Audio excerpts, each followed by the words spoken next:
በሕክምናው ዓለም የሰው ልጅ ልብ ላፍታ ከቆመ በኋላ የመመለስ ዕድሉ እጅግ በጣም ጠባብ ነው። አንድ ሰው ሞቷል ከተባለ በኋላ የአንጎል ሕዋሳቱ ለዘላለም መሞት የሚጀምሩት በደቂቃ ውስጥ ነው። ነገር ግን ዛሬ ልናቀርባላችሁ ያሰብነው ታሪክ ከሕክምና አንጻር ከሳይንስ ግምቶችና ከሎጂኮች በላይ የሆነ ነው። ይህ ታሪክ የሚያጠነጥነው በአንድ የሕክምና ባለሙያ ሻን ጃርጅ በተባለ ግለሰብ ላይ ነው። ይህ ግለሰብ የበርካታ ታካሚዎችን ሕይወት ሲታደጉ የቆዩ ሐኪም ናቸው። ነገር ግን በአንድ ዕለት በትክክል እሳቸው ራሳቸው ሞተው ነበር። በሕክምና ሳይንስ ሞተዋል ተብሎ ከተወሰነ በኋላ ለ1 ሰዓት ከ20 ደቂቃ በላይ በሞት ጥላ ስር ቆይተዋል። እንዴትስ ከሞት ተመልሰው መጡ? ይህ በአጋጣሚ የመጣ ታሪክ ወይም ተአምር አይደለም። የብዙ የሕክምና ባለሙያዎችን ምስክርነት የያዘ እናም የሰው ልጆችን የመዳን ታሪክ በሚገርም ሁኔታ በተአምር የቀየረ ድንቅ ታሪክ ነው። እኚህ ሰው ዛሬ ከሞት ተነስተው ፈጣሪያቸውን አምላካቸውን እግዚአብሔርን እያመለኩ ይገኛሉ። ዶክተር ሻን ጃርጅ ማን ናቸው? ስሜ ዶክተር ሻን ጃርጅ ይባላል። እኔ በአውስትራሊያ በምትገኝ ካልጋሪ ሆስፒታል የአማካሪ ሐኪም እና የውስጥ ደዌ ሐኪም ኃላፊ በመሆን እሰራለሁ። የህይወቴ መሰረት ሁልጊዜም ቢሆን ከፍተኛ የሙያ ስነ ምግባር ለታካሚዎች መስጠት ነው። እኔ በዚህ ከተማ ውስጥ ባለ ሆስፒታል ሁልጊዜም ቢሆን በከፍተኛ የሙያ ስነ ምግባርና ትክክለኛ የሆነ የስነ ምግባር ደረጃዎችን ለመጠበቅ እጥራለሁ። እጅግ አስደናቂ የሚባል የሙያ ህይወት እንዳለኝ ብዙዎች ይመሰክሩልኛል። ከባለቤቴ ከዶክተር ሼሪ ጋር ያለኝ ግንኙነት በጣም ልዩ ነው። እኛ ከባልና ሚስት በላይ እጅግ ምርጥ ጓደኛሞች ነን። ላለፉት 27 ዓመታት በትዳር ቆይተናል። አንድ ወንድ ልጅም አለን። ስሙም ሚካኤል ይባላል። የ21 ዓመት ወጣት ነው። እሱ እግዚአብሔር ማገልገልና በሕይወቱ እግዚአብሔርን አክብሮ ማለፍ ትልቅ ሸክም የሚሰማው ሰው ነው። ሼሪ ደግሞ እኔ ከማውቃቸው ሰዎች ሁሉ በላይ ጥሩና ትሁት ልብ ያላት ሴት ናት። በጣም ስራ ስለሚበዛብን አንድ ላይ ጊዜ የምናሳልፍበት ብዙም ባይኖረንም ነገር ግን በጣም የምንወደው የተለየ ጊዜ አለን። የጠዋት የጽሞና ጊዜያችን፣ በዛ የጽሞና ጊዜያችን አንድ ላይ ሆነን የጽሞና ጊዜ እናሳልፋለን። እግዚአብሔርን ቃል እናነባለን። ሁለታችንም ሐኪሞች መሆናችን በረከት ነው። ሁልጊዜ የሚታመሙ ሰዎችን እንረዳለን፣ እናግዛለን። ይህም የሚሰጠን ትልቅ ደስታ አለ። ሁሌም የፍቅር እጃችንን ለብዙ ችግረኞች ስንረዳ የምናገኘው ደስታ በቃላት የሚገለጥ አይደለም።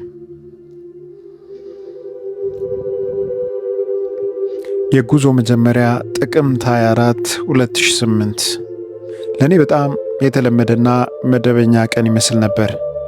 ዕለቱ በፈረንጆቹ ጥቅምት 24 ቀን 2008 ዓ.ም ነበር። በአመት ውስጥ 5 ጊዜ ያህል ለስኳር በሽታ ሕክምና ስፔራንስ የሚባል አካባቢ እንጓዛለን። እሱም በባህር ዳርቻው አጠገብ 400 ኪሎ ሜትር ርቆ ይገኛል።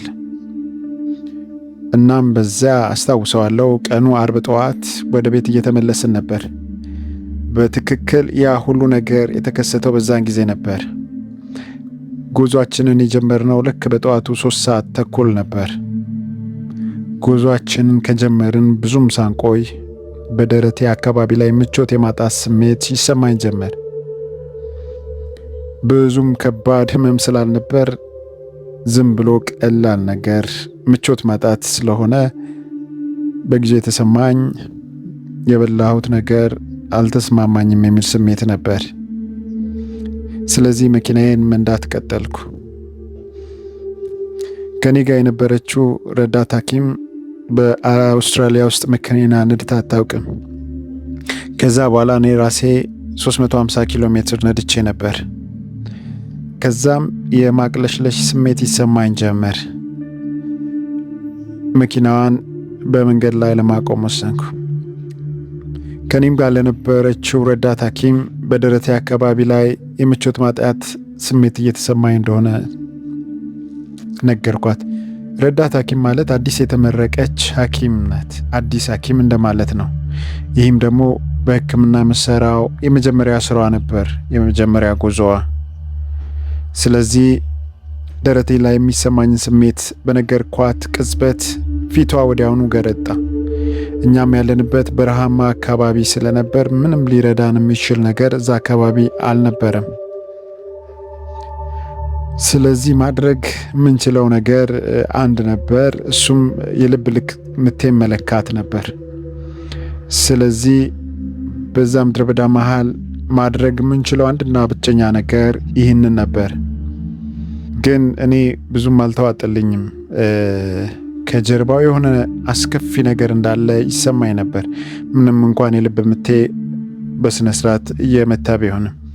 ስለዚህ ወዲያውኑ ከመኪና ወረድኩና ለባለቤቴ ለሼሪን ለመደወል ስልኬን አነሳው። ስልኬን አንስቼ ደውዬ የሆነውን ሁሉ ነገር አጫወትኳት።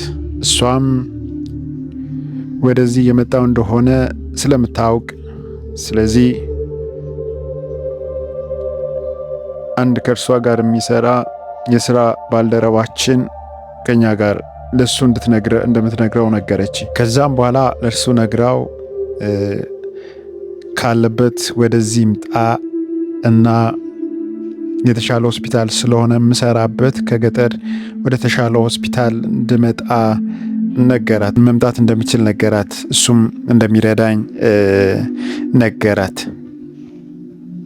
እኔም መንገዴን ቀጠልኩ። የተወሰነ ለመሄድ ሞከርኩ።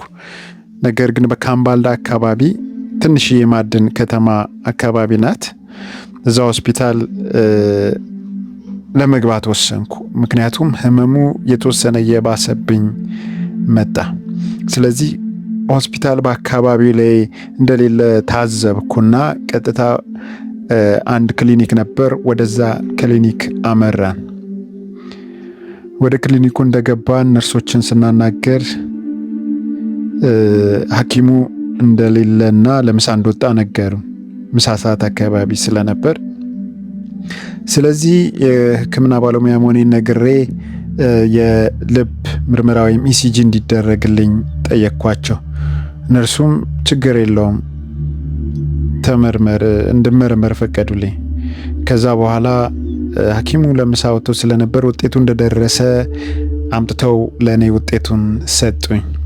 በሰዓቱ ውጤቱን ማንበብ የሚችል ሰው ስላልነበር የሕክምና ባለሙያ መሆኔን ስለሚያውቁ በእጄ ሰጡኝ።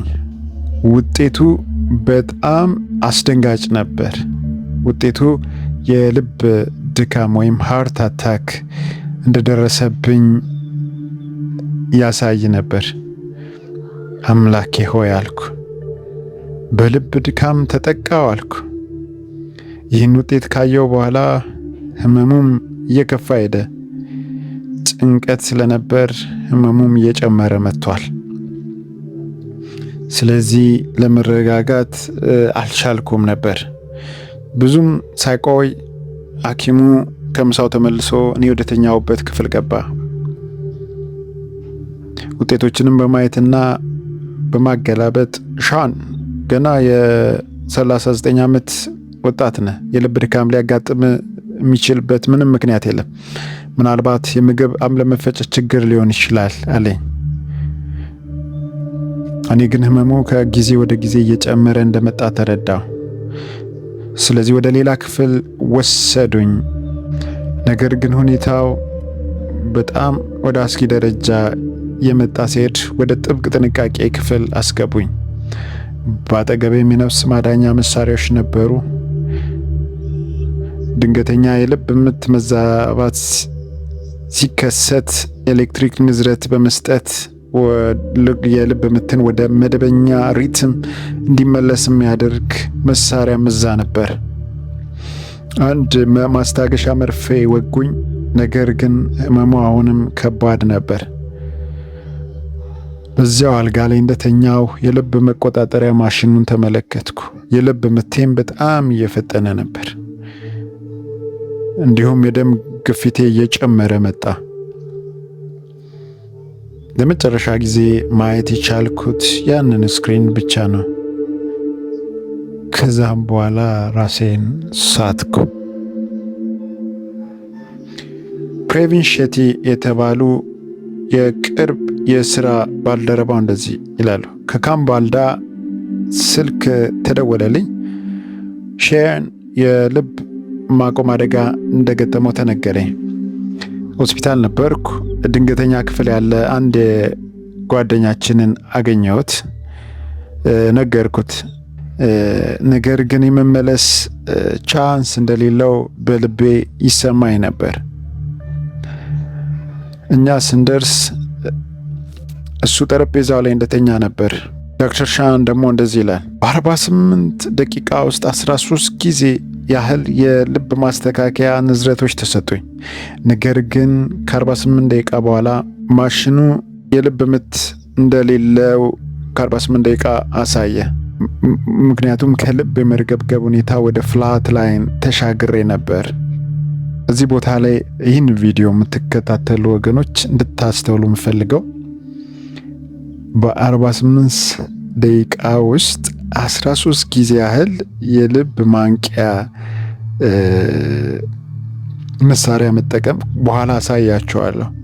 ማለት በጣም ያልተለመደ ነገር ነው። ምክንያቱም የመዳን ቻንሳቸው በጣም ጠባብ ነው።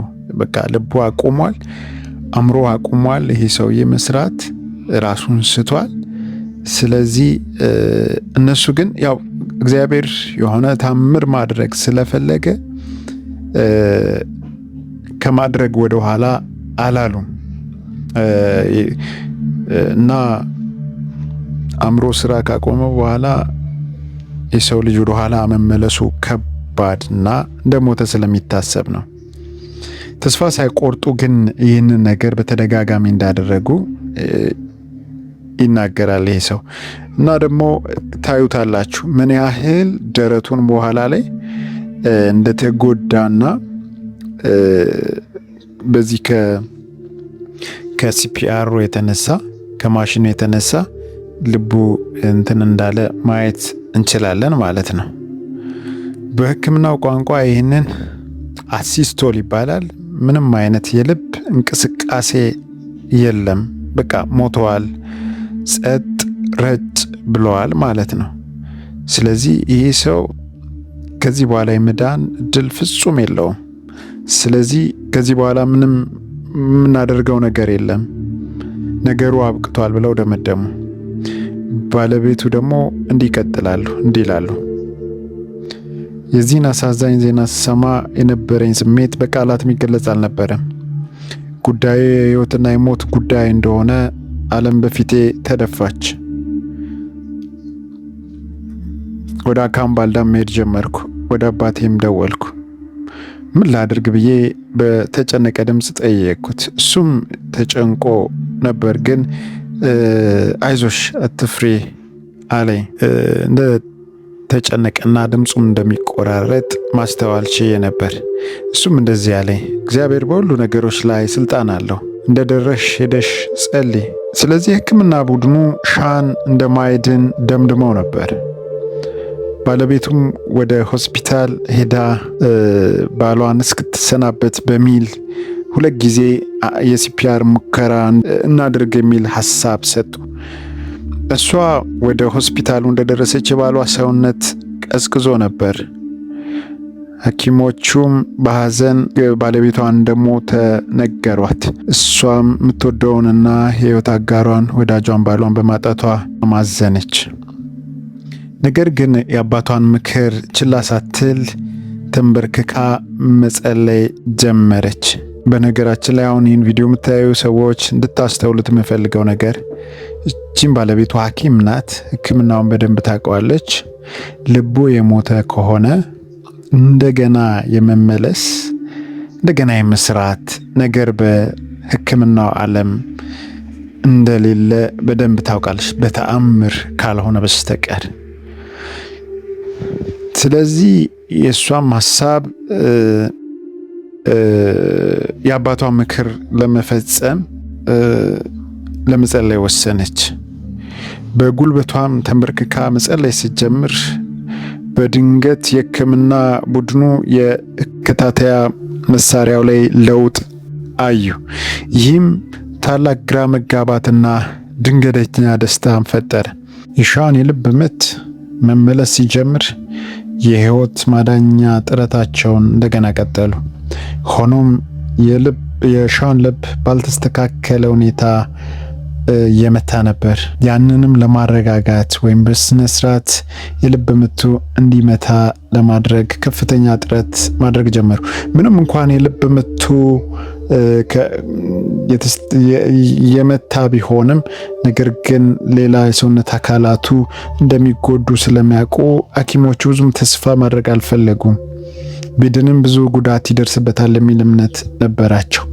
ስለዚህ ወደ ተሻለ ሆስፒታል ለመውሰድ አሰቡ። ምክንያቱም አሁን ያሉበት ክሊኒክ ብዙም የተደራጁ መሳሪያዎች አልነበሩም። ስለዚህ ወደዛ ለመሄድ አሰቡ። ባለቤቱም ወደዚያ እንዲሄድ ከፍተኛ ጥረት አደረገች። ነገር ግን በዛ እሱ በሚሰራበት ሆስፒታል ያሉ ሰራተኞቹ እሱን በአግባቡ ለመሸኘት ዝግጅት ያደርጉ ነበር። በዚህ መሃል ግን ልጁ ብዙም ተስፋ የመቁረጥ ስሜት እንዳልተሰማውና እግዚአብሔር ታምር እንደሚያደርግ ይሰማው ነበር። ወደዛ እንዳይሄዱ የተወሰነ ዝናብ አስቸግሯቸው ቢሆንም ነገር ግን ከዛ በኋላ ወደ ተሻለ ወደ ክልል ሆስፒታል እንዲሄድ አሰቡ። ስለዚህ የልብ ምቱን እንዲስተካከል ከፍተኛ የደም ማቅጠኛ መድኃኒት ወጉት። ባለቤቱም እዛ የነበሩ ዶክተሮችም ሪስክ ወስደው ይሄ መርፌ እንዲወጋ ፈለጉ።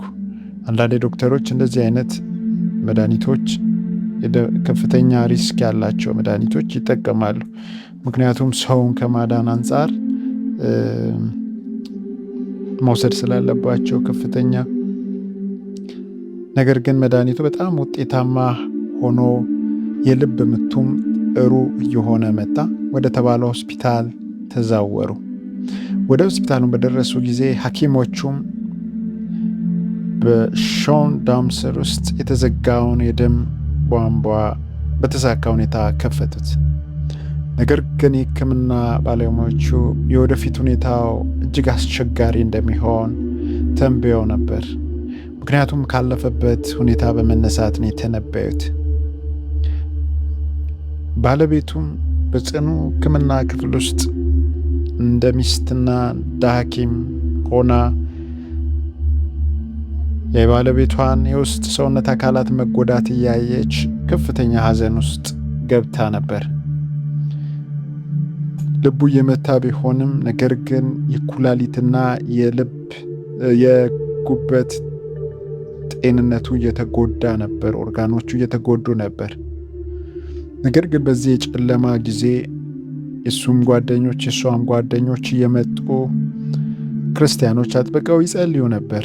ሆስፒታልም ይመጡ ነበር።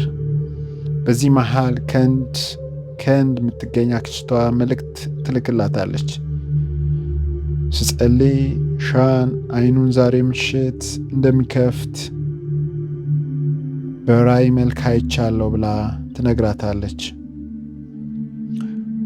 ባለቤቱም ይህን ነገር ሰምታ ብዙም ተስፋ ሳታደርግ አልፋ ነበር። ነገር ግን በዛ ምሽት አንድ የሥራ ባልደረባው ሊጠይቀው በመጣ ጊዜ የዶክተር ሻን አይን ሲንቀሳቀስ ማስተዋል ቻለች። ስለዚህ እዛ የነበሩ ሰዎች ሁሉ ግራ በመጋባትና በደስታ ሻን ሻን ሻን እያሉት ጠሩ። እሱም አይኖቹ ማንቀሳቀስ በደንብ ጀመረ። በአክስቷ የተነገረው ትንቢትና የሆነው ተአምር በጣም የተገጣጠመ ነበር። ተአምሩን በዚህ ቅጽበት ጀመረ። ከዛም ቀስ በቀስ ሻን እጆቹንና እግሮቹን በማንቀሳቀስ የአንጎል ተግባሩ እየሰራ እንደሆነ አሳየ። ከጥቂት ቀናት በኋላ ዶክተሮቹ የመተንፈሻ ቱቦውን ከሰውነት ውስጥ አወጡ። ዶክተር ሻን ከዚህ በኋላ መናገር ጀመረ። የመጀመሪያ ንግግሩ የሕክምና ማስረጃዎቼን አምጡ የሚል ነበር። በዚህ ሁኔታ ሐኪሞቹ እዛ የነበሩት በጣም ተደነቁ። ምክንያቱም የማስታወስ ችሎታው የተጠበቀና የአእምሮ ደህንነቱ የተጠበቀ ነበር። ይህ ማገገም በሕክምናው ዓለም የማይቻል ተደርጎ የተወሰደ ታምር ነበር። የሻን ቤተሰቦችና የሕክምና ባልደረቦቹም በየቀኑ የሻንን ሕይወት ለውጥ ማየት ጀመሩ። በጣም በየጊዜው ለውጥ እያመጣ ነበር። በጣም ጥሩ የሆነ ለውጥ እያመጣ ነበር። ይሄም በጣም እያስደሰታቸው ጀመር። ከዛ በኋላ ሁሉም ምርመራዎቹ በጣም ጤናማ እንደሆነ የሚያሳዩ ነበሩ። እነሱም በጣም ደስተኛ ሆነው ከሆስፒታል ወጡ። ይህም ታሪክ በከተማዋ በአካባቢው ሁሉ በብዙ መልኩ ትልቅና ድንቅ ምስክርነት ሆኖ ቀረ።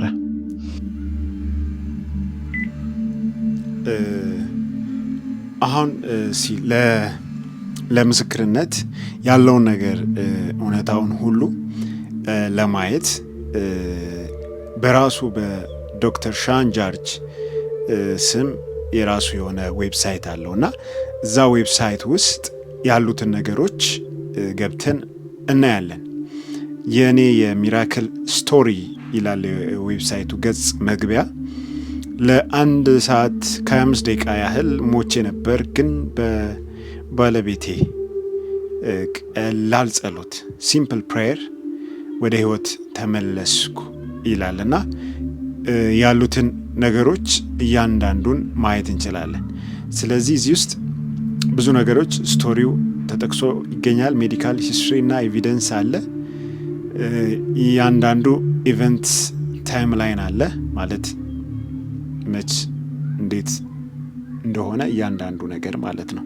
ሆስፒታል ልቡን ህመም ከተሰማበት ጀምሮ እስከ ተአምራቱና እስከ መጨረሻው የፈውስ ጊዜ ያሉት ነገሮች ሁሉ ተጽፈው ይገኛሉ። እዚህ ለእኛ ጠቃሚ እዚህ ላይ ዊትነስ ቴስቲሞኒ የሚለው ማየት እንችላለን። እዚህ ላይ ከሱ ጋር ሲሰሩ የነበሩ ቅድም ቪዲዮ ላይም ልጠቅሰው እንደሞከርኩት አብዛኛዎቹ ካልጠቀስኩትም አብዛኛዎቹ እዚህ ቦታ ላይ የተጠቀሱ ዶክተሮች አሉና አብዛኛዎቹ ክርስቲያኖች እንዳልሆኑ ግን በቃ ተአምሩ ከአእምሯቸው በላይ እንደሆነ እያንዳንዱን ነገር እዚህ ላይ ሰፍሮ ይገኛል። ዶክተሮቹ ሁሉ አሉ ከእርሱ ጋር የሚሰሩ የእነሱ ምስክርነት ሁሉ እዚህ ላይ ሰፍሮ የምናገኘው ይሆናል። ስለዚህ አሁን ዋና ማየት እንድናይ የፈለግኩት ሜዲካል ሂስትሪውንና ኤቪደንሱን ነው። ስለዚህ ቀጥታ ገብተን እያንዳንዱን እነዚህን ነገሮች የምናይ ይሆናል። የሕክምና ታሪኩ የተጻፈው የተዘረዘረውን ነገር እናያለን። ገና ሆስፒታል ሲገባ የሚመዘግቡት ነው። እዚህ ላይ መጀመሪያ ላይ ያለው የ39 ዓመት ወንድ ሰው እንደሆነና ቸስት ደረቱ አካባቢ ያለ መመቸት ወይም ዲስኮምፈርት ስሜት እንደተሰማው ይናገራል። መኪና እየነዳ እንደመጣም ከኤስፔራንስ ከሚባል ወደ ካልጎል የሚባል ሆስፒታል ክሊኒኮ ያለበት አካባቢ እየነዳ እንደመጣ ይናገራል። ዌስተርን አውስትራሊያ አካባቢ ያለ ክፍል ነው። የህመሙ ቦታም የቱ አካባቢ ደረቱ ጋር የቱ ጋር ነው የሚለው ሁሉ ነገር ተጠቅሶ ይገኛል። ሌሎች ምልክቶች እያንዳንዱ ነገር ተጽፎ ይገኛል። በሰዓቱ የነበረው ይሄ ክሊኒኩ ነው። ካምባልዳ ሄልት ሴንተር የገባበት ለሕክምና የገባበት የመጀመሪያውን የልብ ምርመራ ያደረገበት ክሊኒክ ነው። እዚህ ላይም እያንዳንዱ ነገሮች ተጽፈው ይገኛሉ። እያንዳንዱ ነገሮች ማየት ትችላላችሁ። እዚህ ላይ የተጻፉትን ነገሮች እዚህ ላይ የምታዩት እሱ ነው። ሌላ የቤተሰብ ታሪክ ሕክምና ላይ የሚጽፉት አለ። የቤተሰብ የአባት የእናት ከዚህ በፊት የነበራቸው የሕክምና ሂስትሪ ተጽፎ እናገኛለን። የእሱም የሕክምና ሂስትሪ የደም ልኬቱ፣ የልብ ምቱ፣ የኦክሲጅን ሳቹሬሽን ወይም በደም ውስጥ ያለው የኦክሲጅን ክምችት እያንዳንዱ ነገር እዚህ ላይ ሰፍሮ እናገኛለን።